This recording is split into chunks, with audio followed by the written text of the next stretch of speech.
నమస్కారం అమరావతి న్యూస్ కి స్వాగతం.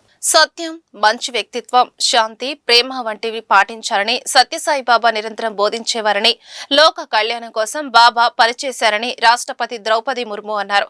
సత్యసాయి సెంట్రల్ ట్రస్ట్ జాతి నిర్మాణం కోసం పనిచేస్తుందని తెలిపారు. పుట్టపర్తిలో జరుగుతున్న సత్యసాయి బాబా శత జయంతి ఉత్సవాలకు ఆమె హాజరయ్యారు. అంతకుముందు పుట్టపర్తి విమానాశ్రయానికి చేరుకున్న రాష్ట్రపతికి సీఎం చంద్రబాబు, మంత్రి లోకేష్, అధికారులు స్వాగతం పలికారు. అనంతరం సత్యసాయి బాబా మహా సమాధిని దర్శించుకుని వేడుకల్లో పాల్గొన్నారు. ఈ సందర్భంగా రాష్ట్రపతి ముర్ము మాట్లాడుతూ సత్యసాయి బాబా జయంతి ఉత్సవాల్లో పాల్గొనడం తన మహోద్భాగ్యమని అన్నారు. మానవ సేవే మాధవ సేవ అని బాబా భావించేవారని, సమాజానికి సేవలు అందించిన మహానుభావుల్లో సత్యసాయి బాబా అగ్రభాగాన ఉన్నారన్నారు. చాలా మంది సత్యసాయి భక్తులు దేశ విదేశాల్లో ఉన్న పేదవారికి సేవలు అందిస్తున్నారన్నారు. 1969 నుంచి మహిళల కోసం అనేక సంక్షేమ కార్యక్రమాలు చేపట్టారన్నారు. నేషన్ ఫస్ట్ అనే విధానంలో సత్యసాయి బాబా సేవలు అందించారని, దీన్ని అందరూ పాటించాలన్నారు. బాబా శత జయంతి ఉత్సవాల సందర్భంగా ఆయన స్ఫూర్తితో పనిచేస్తామని సంకల్పం తీసుకోవాలని ద్రౌపది ముర్ము వ్యాఖ్యానించారు. माननीय राष्ट्रपति श्रीमती द्रौपदी मुर्मू जी, आंध्र प्रदेश के माननीय मुख्यमंत्री श्री नारा चंद्रबाबू नायडू जी, आंध्र प्रदेश सरकार के माननीय मंत्री श्री नारा लोकेश जी, श्री सत्यसाई सेंट्रल ट्रस्ट के आदरणीय managing trustee Shri R Sathyasai Baba के आशीर्वाद से युक्त प्रशांति निलयों में आकर और उनके जन्म शताब्दी समारोह में भाग लेकर मुझे स्वात्विक अनुभव हो रही है। मैं बहुत भाग्यशाली हूँ। प्राचीन काल से ही हमारे सत्य संत महात्मा अपने कर्म और वाणी से समाज का मार्गदर्शन करते रहे। श्री सत्यसाई बाबा भी ऐसे ही महान विभूतियों में अपना विशेष स्थान रखते हैं। उन्होंने भी सदैव समाज कल्याण और लोगों की भलाई के लिए कार्य किया है। श्री सत्यसाई बाबा emphasized on the belief that service to mankind is service to God. He exhorted his devotees to follow his ideal. He oriented spirituality towards public welfare. He linked spirituality with selfless service and personal transformation. Sai Baba inspired millions to follow the path of service. Bharat सरकार के इन प्रयासों में सभी धर्मार्थ संस्थाओं, NGOs, private sectors और नागरिकों को योगदान देना चाहिए। आपका योगदान भारत को 2047 तक एक विकसित राष्ट्र बनाने के हमारे लक्ष्यों को पूरा करने में सहयोग सिद्ध होगा। సత్యసాయి సూత్రాలు పాటిస్తే ప్రపంచం శాంతిగా ఉంటుందని సీఎం చంద్రబాబు వ్యాఖ్యానించారు. లవ్ ఆల్, సర్వ్ ఆల్, ఎప్పుడు సేవ చేస్తూనే ఉండాలని, ఎవరిని నొప్పించకూడదు అనేది శ్రీ సత్యసాయి బాబా సిద్ధాంతమని ముఖ్యమంత్రి చంద్రబాబు అన్నారు.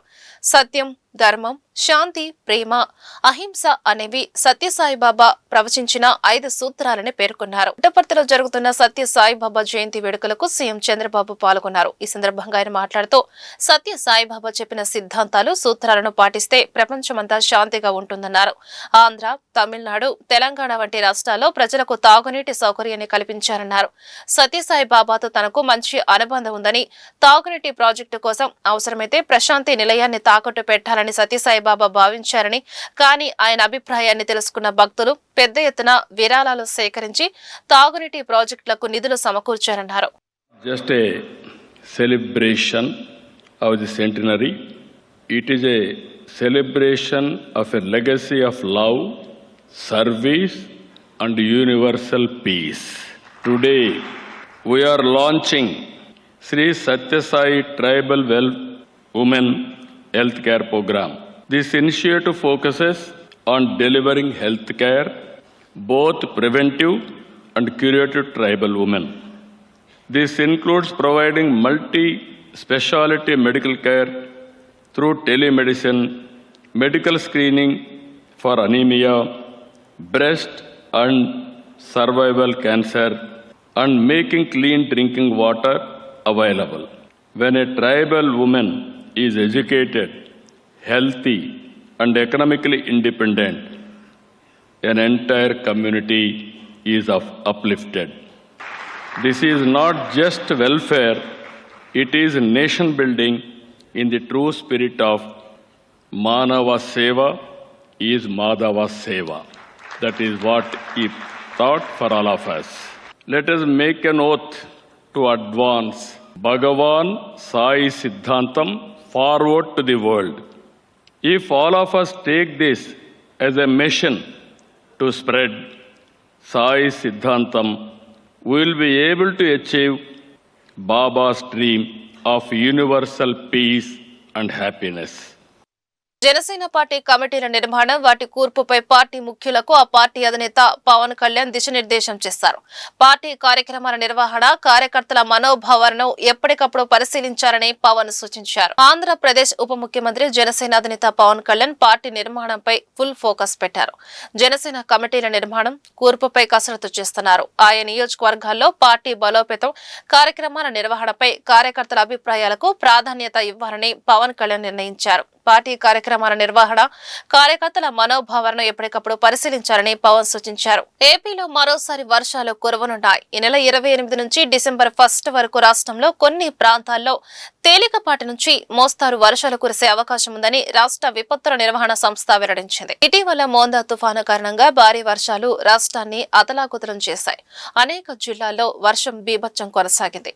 ఆ పరిస్థితుల నుంచి ప్రజలు కోలుకుంటున్న తరుణంలో మరోసారి వర్షాలు ఏపీని ముంచెత్తనున్నాయి. ఉపరితల ఆవర్తన ప్రభావంతో దక్షిణ అండమాన్ సముద్రంలో అల్పపీడనం ఏర్పడిందని రాష్ట్ర విపత్తుల నిర్వహణ సంస్థ వెల్లడించింది. ఇది పశ్చిమ వాయువ్య దిశగా కదులుతూ ఈ నెల 24 నాటికి ఆగ్నేయ బంగాళాఖాతంలో వాయుగుండంగా బలపడే అవకాశం ఉందని పేర్కొంది. ఆ తర్వాత 48 గంటల్లో పశ్చిమ వాయువ్య దిశగా కదులుతూ నైరుతి బంగాళాఖాతంలో మరింత బలపడే అవకాశం ఉందని తెలిపింది. గుంటూరు తూర్పు నియోజకవర్గం 12వ డివిజన్ కార్పొరేటర్ మొహిద్దీన్ చిస్టి ఆధ్వర్యంలో చౌత్రా సెంటర్లోని ప్రభుత్వ బాలికల పాఠశాలలో 10వ తరగతి చదువుతున్న విద్యార్థులకు మ్యాథమెటిక్స్ మోడల్ పేపర్ బుక్స్ ఉచిత పంపిణీ కార్యక్రమం జరిగింది. ఈ కార్యక్రమానికి ముఖ్య అతిథులుగా తూర్పు నియోజకవర్గ ఎమ్మెల్యే నజీర్ అహ్మద్, నగర commissioner Puli Srinivasulu, AP industrial development corporation chairman Degala Prabhakar, deputy mayor Sheikh Sajila హాజరయ్యారు. ఈ సందర్భంగా వారు మీడియాతో మాట్లాడుతూ ఎంతో కష్టమైన గణిత శాస్త్రాన్ని సులువుగా నేర్చుకుని ఎగ్జామ్స్ లో మంచి మార్కులు సంపాదించడానికి ఈ పుస్తకం దోహదపడుతుందని అన్నారు. మీకోసం, మీ భవిష్యత్తు కోసం కష్టపడి, ఇష్టపడి చదువుకొని మంచి ప్రయోజకులు కావాలని కోరారు. కొత్త విషయాలను ప్రతి విద్యార్థి కనిపెట్టి ఒక ఆర్యభట్టులా ఎదగాలని ఆకాంక్షించారు. విద్యార్థుల భవిష్యత్తు బాగుండాలని 10వ తరగతి మ్యాథమెటిక్స్ మోడల్ పేపర్ బుక్స్ అందిస్తున్న కార్పొరేటర్ చిస్టిని అభినందిస్తున్నామని అన్నారు. ముందు చూపుతో వాళ్ళకు అవసరమైనటువంటి 10వ క్లాస్ మెటీరియల్ను, ముఖ్యంగా గైడ్ బుక్ని ఏర్పాటు చేసి వాళ్ళందరూ కూడా ఈరోజు దాదాపు 400 మందికి అనేక పాఠశాలకు సంబంధించినటువంటి ప్రభుత్వ పాఠశాలలో చదివేటువంటి విద్యార్థులకు ఇవ్వడం జరిగింది. చాలా సంతోషం. ఎందుకంటే ఈరోజు విద్య అనేది ప్రతి ఒక్కరికి అతి ముఖ్యమైనటువంటి అంశం. కార్పొరేట్ పాఠశాలలో చదివేటువంటి పిల్లలు లక్షల రూపాయలు ఫీజులు చెల్లించి చదువుకుంటూ ఉంటే ఈరోజు ప్రభుత్వ పాఠశాలలో చదివేటువంటి విద్యార్థులు కూడా ఎక్కడ తీసిపోకుండా అనేక కాంపిటేటివ్ ఎగ్జామ్స్లో మొదటి స్థానంలో వస్తున్నటువంటి పరిస్థితులు. ఎందుకంటే ఈరోజు విద్యాశాఖ మంత్రిగా నారా లోకేష్ గారు క్వాంటిటీతో పాటు క్వాలిటీ ఎడ్యుకేషన్ని ఇంప్రూవ్ చేసేటువంటి విధంగా పెద్ద ఎత్తున ఎడ్యుకేషన్లో మార్పులు తీసుకొని వస్తూ, ముఖ్యంగా వాళ్ళకి ఇచ్చేటువంటి బుక్స్ దగ్గర నుండి సెమిస్టర్ విధానాన్ని తీసుకొని వచ్చి బైండింగ్ బుక్స్ ఇస్తూ నాణ్యమైనటువంటి భోజనం, బ్యాగ్స్, షూస్, అలాగే ఒక కార్పొరేట్ స్కూల్కి దీటుగా యూనిఫామ్స్, అనేక కార్యక్రమాలు, అనేక సంస్థలు తీసుకొని వచ్చి ఒక విద్యా విధానాన్ని, ఆంధ్రప్రదేశ్ మోడల్ ఆఫ్ ఎడ్యుకేషన్ని దేశం గర్వించదగ్గటువంటి విధంగా తయారు చేసేటువంటి పద్ధతిలో ఈరోజు రాష్ట్రంలో జరుగుతూ ఉంది. అటువంటి విద్యా విధానానికి నాంది పలికినటువంటి నారా లోకేష్ గారి ఆశయ సాధన కోసం మేమందరం కూడా కలిసికట్టుగా అందులో భాగంగా చిస్తి గారి కార్యక్రమాన్ని తీసుకోవడం చాలా సంతోషం. వెళ్ళి మోడల్ పేపర్ని ఈరోజున మన ఈ వార్డు కార్పొరేటర్ చిస్టి గారు పేద పిల్లలకి ఒక మోడల్ పేపర్ అందించాలని చెప్పేసి, వారికి సహాయ సహకారం అందించాలని చెప్పేసి మంచి కార్యక్రమం చేయడం జరిగింది.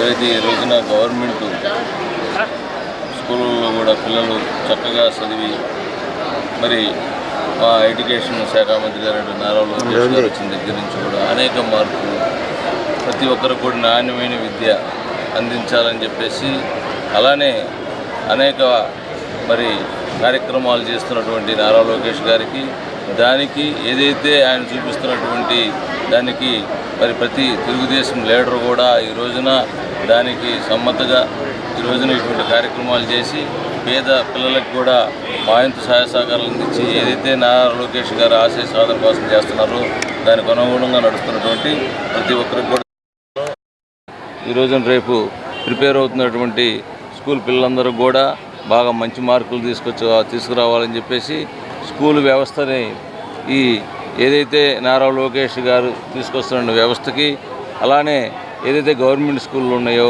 వాళ్ళలో మార్కులు మంచి పర్సంటేజ్ తీసుకురావాలని చెప్పేసి ఆ దిశగా పిల్లలందరూ కూడా కష్టపడాలని చెప్పేసి అందరూ కూడా మరి ఈ రోజున తెలియజేయడం జరిగింది. దీనికి ప్రతి ఒక్కరు కూడా ఈ రోజున ఇటువంటి మరి సిస్టీ గారు లాంటి వాళ్ళు వచ్చేసి ఇటువంటి సేవా కార్యక్రమం చేయడం చాలా ఆనందదాయకం.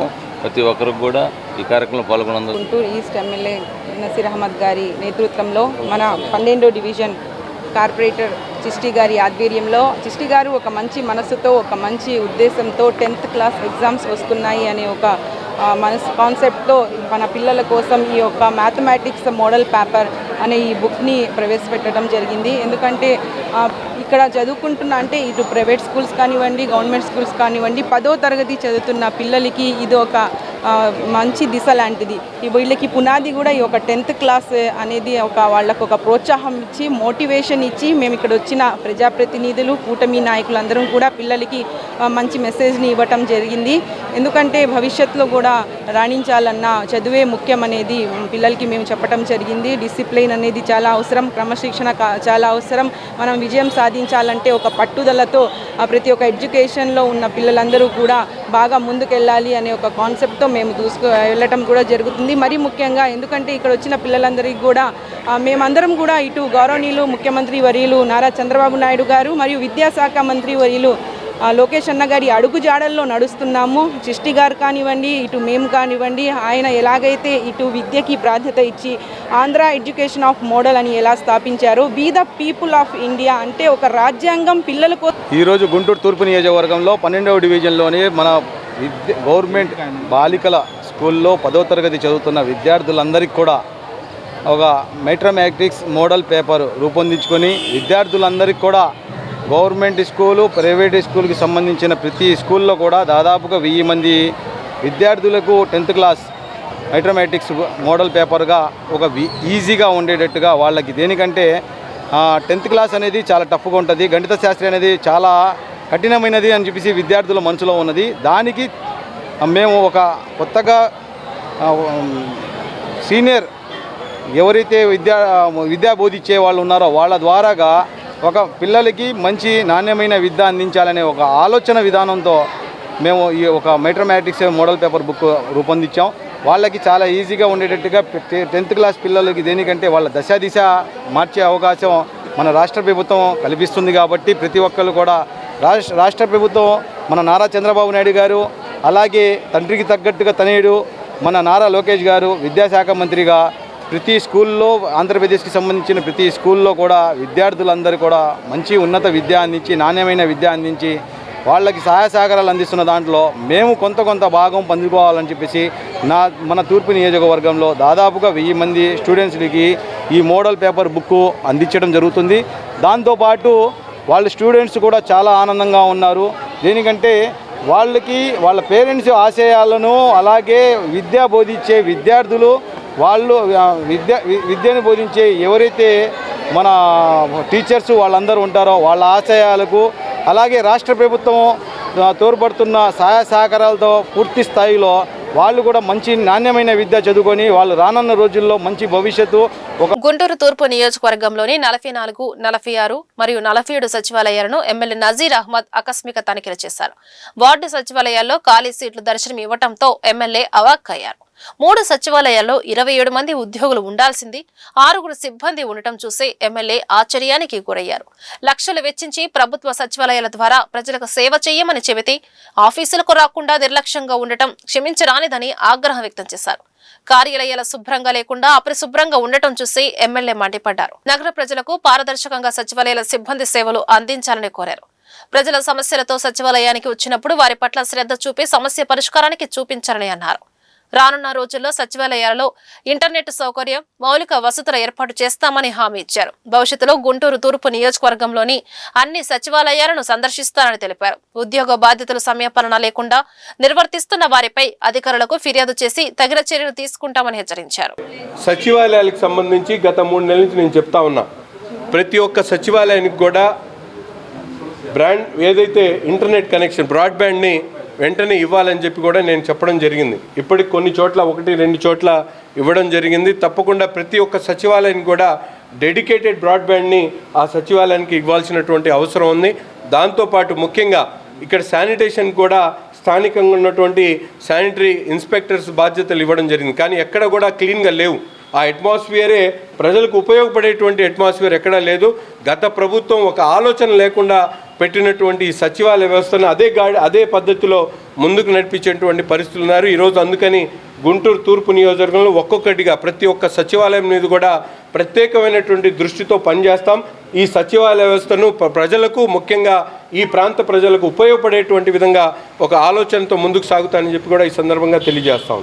గుంటూరు ఛానల్ విస్తరణ, ఆధునీకరణ, అలాగే ఐసిడిఎస్ శాఖ అభివృద్ధి అంశాలపై కలెక్టరేట్లోని సమావేశపు హాల్లో గ్రామీణ అభివృద్ధి, కమ్యూనికేషన్ శాఖ కేంద్ర సహాయ మంత్రి డాక్టర్ పెమ్మసాని చంద్రశేఖర్ సమీక్ష సమావేశాన్ని శనివారం నిర్వహించారు. ఈ సమావేశంలో ఎమ్మెల్యేలు B Ramanjaneyulu, Galla Madhavi, collector Tameem Ansariya, joint collector Srinivasarao, DCMS chairman ఓటర్ అనభరి బాబు, రెవెన్యూ, ఇరిగేషన్, ఐసిడిఎస్ తదితర సంబంధిత శాఖ అధికారులతో పాల్గొన్నారు. ఈ సందర్భంగా వారు మీడియాతో మాట్లాడుతూ గుంటూరు ఛానల్ విస్తరణ, ఐసిడిఎస్ శాఖ పనితీరుపై సమీక్ష నిర్వహించామని చెప్పారు. గుంటూరు ఛానల్ విస్తరణ అంశంలో నష్టపరిహారం కింద 7 గ్రామాలకు చెందిన భూ సేకరణకు సంబంధించిన నష్టపరిహారాన్ని రైతులకు అందజేయడంపై అధికారులకు స్పష్టమైన సూచనలు అందజేశామని తెలిపారు. మిగిలిన 4 గ్రామాలకు సంబంధించిన భూ సేకరణ కూడా త్వరగా పూర్తి చేయాలని తెలియజేశామన్నారు. ఈ 4 గ్రామాలకు సంబంధించిన భూసేకరణ ఇబ్బందులు ఎక్కడైతే ఉన్నాయో ఎమ్మెల్యే దగ్గరుండి పరిష్కరిస్తామని అధికారులతో కోఆర్డినేట్ చేసుకుంటారని తెలిపారు. గుంటూరు ఛానల్ ఎక్స్టెన్షన్లో 7 విలేజెస్కి ల్యాండ్ ఎక్విజిషన్ అంతా దాదాపుగా అయిపోవచ్చింది. డిసెంబర్ 31కి అవి కంప్లీట్ చేయాలని. ఇవి కాకుండా ఈ డిసెంబర్ 31కి ఈ 7 విలేజెస్ కనుక కంప్లీట్గా పేమెంట్స్ కనుక ఫార్మర్స్కి వెళ్ళి వస్తే జనవరి 1-2 వీక్లో యాక్చువల్గా గుంటూరు ఛానల్ కార్యక్రమం అంటే ఫౌండేషన్ పెట్టుకోవాలనేది జనవరి మంత్లో. ఇవి కాకుండా తర్వాత ఇంకొక 4 విలేజెస్కి డిసెంబర్ 21 కల్లా ఎల్పీ స్కెడ్యూల్స్ ఇచ్చి మార్చి 31కి ఆ 4 విలేజెస్ కూడా ల్యాండ్ ఎక్విజిషన్ చేయాలి. ఇవి కాకుండా ఓవరాల్గా డిజైన్స్, సైట్ సర్వేస్ ఇవన్నీ మెగా వాళ్ళు చేస్తూ ఉన్నారు. ఈ ప్రాజెక్టు వాళ్ళంతా కూడా 31 మార్చి 2026కి మిగిలిన డిజైన్స్ అన్నీ కూడా ఇస్తున్నారు. అంటే ఈ ఛానల్ ఎక్స్టెన్షన్కి ఈ సబ్సిడరీ కెనాల్స్ ఏమై ఉన్నాయో వాటికి కావాల్సిన ల్యాండ్ ఎక్విజిషను, వాటి డిజైన్స్ కూడా అప్పుడు ఏమవుతుందంటే మనకు టోటల్ ప్రాజెక్టు ఒక ఐడియా వస్తుంది. గుంటూరు ఛానల్ అదొకటి తీసుకున్నాం రామాంజనేయులు గారు, మేము. అదేవిధంగా ఈ 4 విలేజెస్లో ఎక్కడైతే ల్యాండ్ ఎక్విజిషన్ కాస్ట్ ఇష్యూస్ ఉన్నాయో అవి ఎమ్మెల్యే గారు ఇంకోసారి కోఆర్డినేట్ చేసి అవి కూడా ఫాస్ట్గా అయ్యే విధంగా చేస్తూ ఉన్నారు. ఇవి కాకుండా ఇంకొక రివ్యూ మీటింగ్ మేము పెట్టుకున్నది ఈ రోజున అంగన్వాడీ సెంటర్సు, అదేవిధంగా శిశు సంక్షేమ శాఖ వాటిల్లో ఇక్కడ ఎన్ని అంగన్వాడీ సెంటర్లు ఉన్నాయి, వాటిలో ఏం ప్రాబ్లమ్స్ ఉన్నాయి అంటే 1450 అంగన్వాడీ సెంటర్స్ ఉంటే 800 రెంట్కు ఉన్నాయి, 300 ఏమో ఓను, 321 ఏమో రెంట్ ఫ్రీ స్కూల్స్ ఇట్లాంటి వాటిల్లో ఉన్నాయి. వీళ్ళకి ఇచ్చేటువంటి ఫెసిలిటీస్ ఎలా ఉన్నాయి, అసలు అంగన్వాడీ సెంటర్స్లో టీచర్స్ వెళ్తున్నారా, వర్క్ చేస్తున్నారా లేదా, ఎక్కడ ప్రాబ్లమ్స్ ఉన్నాయి, వీటి ఉన్న అంగన్వాడీ సెంటర్స్ కొన్నిట్లో బాత్రూమ్ ఫెసిలిటీస్ లేకపోవటం, లేకపోతే సీలింగ్ ఊడిపోవటం, వాటిని మెయింటైన్ చేయాలంటే ఏం చేయాలి, ఇలా రకరకాల ఇష్యూస్ అన్నిటి మీద స్టడీ చేసాం. అదేవిధంగా ఇక్కడ ఉన్నటువంటి చిల్డ్రన్లో ఎంతమంది చిల్డ్రన్కి బిలో బర్త్ వెయిట్ ఉన్నారు, వేస్టెడ్ గ్రోత్ ఎంత ఉంది, లేకపోతే అండర్ వెయిట్ ఎంతమంది ఉన్నారు. 98% ఆఫ్ ది చిల్డ్రన్ గుంటూరు డిస్ట్రిక్ట్లో ఉన్న వాళ్ళందరూ అంగన్వాడీ సెంటర్కి వచ్చే వాళ్ళందరూ హెల్తీగా ఉన్నారు. 2% అండర్ వెయిట్, వేస్టెడ్ ఉన్నారు. ఈ వీటిని ఏదైనా ఇంప్రూవ్ చేయగలమా అనే దాని మీద ఓవరాల్గా ఈ 2 ఇష్యూస్ మీద తీసుకున్నాం ఈ రోజున. చంద్రశేఖర్ గారి ఆధ్వర్యంలో 2 రివ్యూ మీటింగ్స్ని ఏర్పాటు చేయడం జరిగింది. ఒకటి గుంటూరు ఛానల్ ఇరిగేషన్ డిపార్ట్మెంటు, రెండోది ఐసిడిఎస్ అంగన్వాడీ సెంటర్స్, అదేవిధంగా శ్రీశక్తి అభియాన్ కింద వచ్చే స్కీమ్స్ని ఈరోజు డిస్కస్ చేయడం జరిగింది. ఒక ప్రిలిమినరీ రివ్యూ అనేది ఇవాళ జరిగింది. ఓవరాల్గా డిస్ట్రిక్ట్ వైజ్ సెంటర్స్ ఎలా ఉన్నాయి, వాటి పరిస్థితి ఏంటి, ఇన్ఫ్రాస్ట్రక్చర్ ఏంటి, లేదు అని అంటే వాళ్ళలో ఉన్న ఈ అటెండెన్స్ శాతం ఏంటి, ఇదంతా కూడా చేయడం జరిగింది. అయితే కొంత అందులో నుంచి వచ్చిన సమాచారం మేరకు కొన్ని సెంటర్స్లో పిల్లలు తక్కువగా ఉండడం, కొన్ని సెంటర్స్లో ఇన్ఫ్రాస్ట్రక్చర్ సరిగ్గా లేకపోవడం, ఇలా అనేక కారణాలు ఉండడం జరిగింది. ఇటు సెంట్రల్ గవర్నమెంట్ అదేవిధంగా స్టేట్ గవర్నమెంట్ షేర్ చేసుకుంటున్న ప్రాజెక్ట్ అంగన్వాడీ సెంటర్స్ది. దీన్ని ప్రతిష్టాత్మకంగా ముందుకు తీసుకెళ్లాలన్నదే ఇక్కడ గౌరవ మంత్రివర్యుల ఆకాంక్ష. దాని నేపథ్యంలో కొన్ని మోడల్ అంగన్వాడీస్ని మేము ఐడెంటిఫై చేసి నియోజకవర్గ స్థాయిలో దాన్ని మేము గనక ముందుకు గౌరవ మంత్రివర్యుల దృష్టికి తీసుకెళ్తే వాటిని ఇన్ఫ్రాస్ట్రక్చర్ విధంగా, అదేవిధంగా ఇంకేదైనా కంప్లీట్ దాన్ని అప్లిఫ్ట్ చేసే విధంగా వారు మాకు హెల్ప్ చేస్తామని చెప్పి మాకు వర్డ్ ఇవ్వడం జరిగింది. రానున్న రోజుల్లో ఒక మోడల్గా ఒక 10 అంగన్వాడీ సెంటర్స్ని మేము ఐడెంటిఫై చేసి మంత్రి గారి దృష్టిలో పెట్టదలుచుకున్నాము. అదేవిధంగా ఈ one stop centres for women గురించి కూడా డిస్కస్ చేయడం జరిగింది. అయితే దీని నేపథ్యంలో ఎంతో అవేర్నెస్ చాలా ముఖ్యమైన పరిస్థితి కనిపిస్తూ ఉంది. ఎందుకంటే ఆడపిల్లలకి ఎన్నో రకాలైన ఈరోజు హెల్ప్ సెంటర్స్, హెల్ప్ లైన్స్ ఉన్నప్పటికీ కొంత రీచబిలిటీ లేక, అవగాహన లేక కూడా వాళ్ళకి తెలియని పరిస్థితి కనపడుతుంది. ఇది కూడా ముందుకు తీసుకెళ్లాల్సిన అవసరం ఎంతైనా ఉంది. అదేవిధంగా ఇందులో భాగంగానే పాష్ అని ఒక సిస్టమ్ ఉంది. అదేంటంటే మనకి హెరాస్మెంట్ అట్ వర్కింగ్ ప్లేస్లో మనకి ఎక్కడైనా 20 కంటే ఎక్కువ మంది ఉమెన్ వర్కర్స్ ఉన్న చోట ఈ పాష్ అప్లై అవుతుంది. అయితే దీని మీద అవేర్నెస్ ఎవరికీ లేకపోవడం అనేది ఈరోజు చర్చనీయాంశంగా మారింది. దాన్ని కూడా ప్రైవేట్ ఆర్గనైజేషన్స్ ఎక్స్క్లూజివ్గా, మనకి ఈరోజు గుంటూరులో తీసుకుంటే చాలా వరకు షాపింగ్ మాల్స్ ఉన్నాయి, ప్రైవేట్ ఆర్గనైజేషన్స్ ఉన్నాయి. అందులో 20 పైగా కూడా ఉమెన్ వర్క్ చేస్తూ ఉన్నారు. కానీ వాళ్ళ పట్ల జరిగే ఏదైనా వేధింపులకి ఎక్కడికి వెళ్ళాలో తెలియని పరిస్థితి ఉంది. ఇలాంటి సిస్టమ్స్ ఉన్నప్పటికీ కూడా కొంత అవేర్నెస్ లేకపోవడం వల్ల దాన్ని ఉపయోగించుకోలేని పరిస్థితి కనపడుతుంది. వీటన్నిటిని సమీక్షించి రానున్న రోజుల్లోనే గౌరవ మంత్రి గారు ఒక 1 month అంటే 4 weeks టైం అధికారులందరికీ ఇవ్వడం జరిగింది. దీన్ని స్ట్రీమ్ లైన్ చేసి మా ముందుకు విత్ డేటా రావాలి అని చెప్పి వారిని ఆదేశించడం జరిగింది. సో వితిన్ 1 week ఇది ఒక మంచి కార్యరూపం దాలుస్తుంది అని కోరుకుంటూ ధన్యవాదాలు. రాష్ట్ర ముఖ్యమంత్రి నారా చంద్రబాబు నాయుడు వైద్యారోగ్య రంగాల సమీక్షలో భాగంగా పీపీపీ విధానంలో మెడికల్ కళాశాలల ఏర్పాటు ద్వారా 70% పేదలకు వైద్యం అందుబాటులో ఉంటుందని, ప్రభుత్వ నియంత్రణలోనే వైద్య కళాశాలలు పనిచేస్తాయని, నాణ్యమైన వైద్య, విద్య మరియు ఆధునిక వైద్యం అందుతుందని పేర్కొనడం పట్ల ప్రభుత్వ మెడికల్ కళాశాలల పరిరక్షణ కమిటీ రాష్ట్ర కన్వీనర్ డాక్టర్ ఆలా వెంకటేశ్వర్లు, జనచైతన్య వేదిక రాష్ట్ర అధ్యక్షులు వల్లంరెడ్డి లక్ష్మణరెడ్డి, దళిత బహుజన ఫ్రంట్ వ్యవస్థాపకులు కొరివి వినయ్ కుమార్ తీవ్ర అభ్యంతరం వ్యక్తం చేశారు. ఈ సందర్భంగా వారు మాట్లాడుతూ ఆంధ్రప్రదేశ్ లో కేవలం 10 కార్పొరేట్ వైద్య సంస్థలకు మాత్రమే టెండర్లో పాల్గొనే అవకాశం లభించే విధంగా నిబంధనలను రూపొందించి ప్రభుత్వ వైద్య కళాశాలను వాళ్లకు కట్టబెట్టే ప్రయత్నాన్ని విరమించుకోవాలని కోరారు. రాష్ట్ర ముఖ్యమంత్రి స్వయంగా పీపీపీ విధానంలో ప్రభుత్వమే 50 ఎకరాల స్థలం కేటాయించి అన్ని సదుపాయాలు కల్పిస్తామని చెబుతుండగా కేవలం 50% సీట్లు మాత్రమే కన్వీనర్ కోటా కింద తీసుకోవడం ఎవరికి మేలు చేస్తుందో తెలపాలన్నారు. దళిత, గిరిజన, బలహీన వర్గాల ప్రజలు, అత్యధికులు ప్రభుత్వ ఆసుపత్రులను వినియోగించుకుంటున్న పరిస్థితిలో వాటిని మరింత బలోపేతం చేయకుండా ప్రైవేటు పరం చేయరని పథకం రచన చేయడం సబాబు కాదన్నారు. ఈ ప్రభుత్వం ప్రతిరోజు ఒక అసత్యాన్ని ప్రచారం చేస్తోంది. నిన్న మన గౌరవ ముఖ్యమంత్రి గారు పీపీపీ వల్ల చాలా మేలు జరుగుతుంది, పీపీపీ విధానంలో ఆ కాలేజీలపై పూర్తి నియంత్రణ ప్రభుత్వానికే ఉంటుందని చెప్పేసి ఒక వాదనని ముందుకు తీసుకొచ్చారు. ఇది ఎంతవరకు సమంజసం? వాస్తవంగా పీపీపీ విధానంలో ప్రభుత్వ నియంత్రణ ఉంటే అక్కడ ఉద్యోగస్తుల్ని ప్రభుత్వం నియమిస్తుందా, ప్రైవేటు సంస్థలు నియమిస్తున్నాయా? కాబట్టి ఒకవేళ ప్రభుత్వం నియమించినట్లయితే మరి అప్పుడు తప్పనిసరిగా అక్కడ రిజర్వేషన్లనే అమలు చేయాలి. కాబట్టి ప్రైవేట్ పీపీపీ విధానంలో ఉద్యోగాల నియామకాల్లో రిజర్వేషన్ యొక్క పూర్తిగా అమలు చేయాల్సినట్టు అవసరం ఉంది. కానీ ఆ విధంగా అమలు చేస్తారా? దాదాపు వీళ్ళు ఆ విధంగా చేయరు. ఇది పూర్తిగా అక్కడ పనిచేసేది ప్రైవేటు ఉద్యోగులు మాత్రమే పనిచేస్తారనేది మనందరికీ తెలిసిన విషయమే.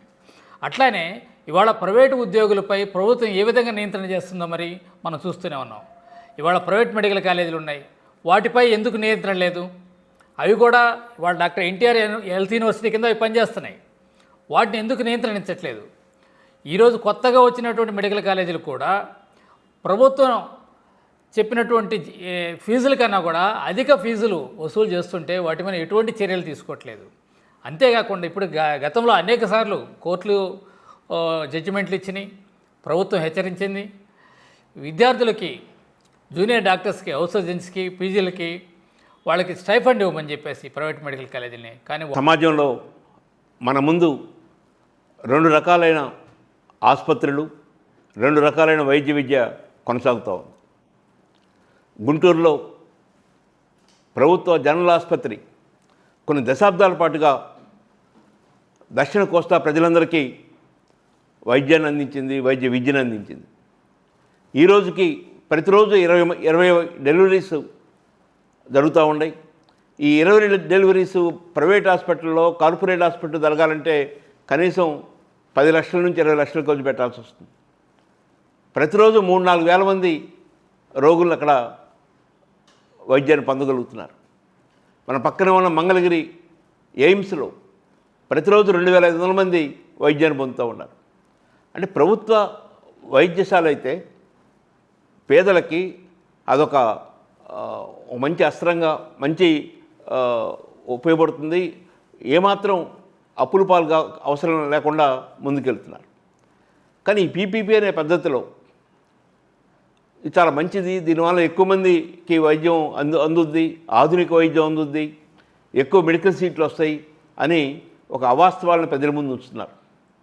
ఇప్పటికే ప్రైవేట్ మెడికల్ కళాశాలలో 50% కన్వీనర్ కోటాలో ప్రభుత్వం పేద విద్యార్థులకి, మెరిట్లో వచ్చిన వాళ్ళందరికీ సీట్లు ఇస్తూ ఉన్నారు. ఇప్పటికే చాలా ఆసుపత్రుల్లో రాజధాని రైతుల సమస్యల పరిష్కారంపై సిఆర్డీఏ కీలక సమావేశం నిర్వహించింది. రాజధానిలోని సిఆర్డీఏ కార్యాలయంలో త్రిసభ్య కమిటీ భేటీ అయింది. ఈ కమిటీలో కేంద్ర మంత్రి పెమ్మసాని చంద్రశేఖర్, పురపాలక శాఖ మంత్రి నారాయణ, ఎమ్మెల్యే తెనాలి శ్రావణ్ కుమార్ ఉన్నారు. సిఆర్డీఏ కమిషనర్ కన్నబాబు ముఖ్య అధికారులతో కమిటీ సమావేశమైంది. దీనికి రైతు జేఏసీ ప్రతినిధులు హాజరయ్యారు. రైతులు లేవనెత్తిన అంశాలపై పరిష్కారం దిశగా కమిటీ సమాలోచనలు చేసింది. ఏ రైతుకు ఇబ్బంది లేకుండా చేయడమే లక్ష్యమని మంత్రి నారాయణ అన్నారు. ప్రభుత్వంపై నమ్మకంతో భూములిచ్చిన రైతులకు ఎలాంటి అన్యాయం జరగదని పేర్కొన్నారు. గతంలో జగన్ ప్రభుత్వం తీరు వల్ల రాజధానులు, అభివృద్ధి పనులు నిలిచిపోయాయని పెమ్మసాని అన్నారు. చేసి 30 డేస్లో రిపోర్ట్ ఇస్తారు. దాని మీద కూడా ఒక యాక్షన్ తీసుకుంటాం. తర్వాత 3వ ఇష్యూ వచ్చేటప్పటికి మేజర్ లంకా ల్యాండ్స్.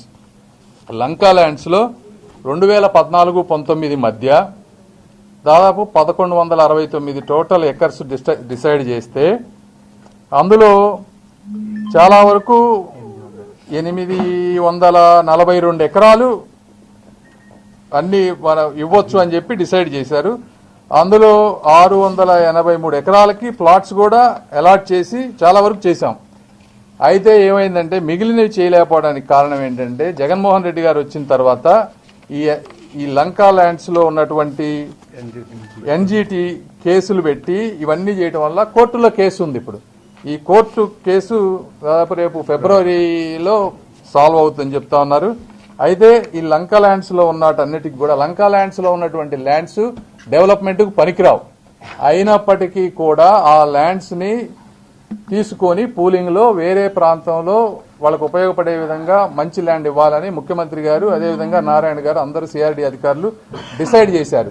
అయితే కోర్టులో కేసు ఉండటం వల్ల ఇది ఫిబ్రవరి వరకు టైం పడుతుంది. బట్ బ్రాడ్గా ఆలోచిస్తే అందరు ఇక్కడ ఉన్న వాళ్ళందరూ కూడా వాళ్ళకి ఇవ్వాలనే ఉద్దేశంతో ఉన్నారు. అది ఎట్టి పరిస్థితులు ఏదో ఒక రోజు చేస్తాం. మూడోది అసైన్డ్ ల్యాండ్స్. అసైన్డ్ ల్యాండ్స్ వచ్చేటప్పటికి 290 ఎకరాలు ఉన్నాయి. అంటే ఈ అసైన్డ్ ల్యాండ్స్ వేరే వాళ్ళకి అమ్మడానికి వీల్లేదు. అయినా చాలా మంది వీళ్ళు రైతులు అమ్మేశారు, పేదవాళ్ళు కాబట్టి వాళ్ళు అమ్మేశారు. అయినా ముఖ్యమంత్రి గారు పేదవాళ్ళు అమ్మినా సరే అసైన్డ్ చట్టం ప్రకారం అమ్మినా కూడా వాళ్ళకి అలాట్ చేద్దామని 14-19లో మనం డిసైడ్ చేస్తే గత 5 సంవత్సరాల్లో జగన్మోహన్ రెడ్డి గారు వచ్చి ఇలా అమ్మటానికి వీలు లేదు అని చెప్పి దాన్ని అడ్డం పెట్టడం వల్ల అది రోజు ఆగిపోయింది. ఈ ఆగిపోయిన తర్వాత దీనికి ఇక్కడ ఉన్నటువంటి అసైన్డ్ చట్టాన్ని మిగిలిన రాష్ట్రంలో ఉన్న చట్టంతో సపరేట్ చేశారు అప్పుడు మేము ఉన్నప్పుడు. అయితే ఇది మొత్తం మళ్ళీ కలపటం వల్ల దీన్ని పరిష్కరించాలని చెప్పి గ్రూప్ ఆఫ్ మినిస్టర్స్ని చంద్రబాబు గారు ఒక కమిటీ వేశారు. ఈ అసైన్డ్ ల్యాండ్స్ అన్నింటినీ స్టేట్ మొత్తంగా మనం డిసైడ్ చేయాల్సిన అవసరం ఉంది. అయితే ఇది కూడా సానుకూలంగా సాధ్యమైనంత వరకు. ఇందులో కూడా ఒక ప్రాబ్లం ఉంది. కొంతమంది లోకల్ వాళ్ళు దీన్ని కూడా అబ్యూజ్ చేసేటువంటి పరిస్థితి ఉంది. కొన్ని పట్టాలు వాళ్ళకి కాకపోయినా కూడా మాయే అని చెప్పే విధంగా చేశారు. అందులో కూడా నిజ నిర్ధారణ చేసి గ్రూప్ ఆఫ్ మినిస్టర్స్ కొంచెం వచ్చిన తర్వాత తీసుకొని దీన్ని కూడా తప్పనిసరిగా 90 days తీసుకుంటున్నాం దీనికి. ఈ వార్తలు ఇంతటితో సమాప్తం. నమస్కారం.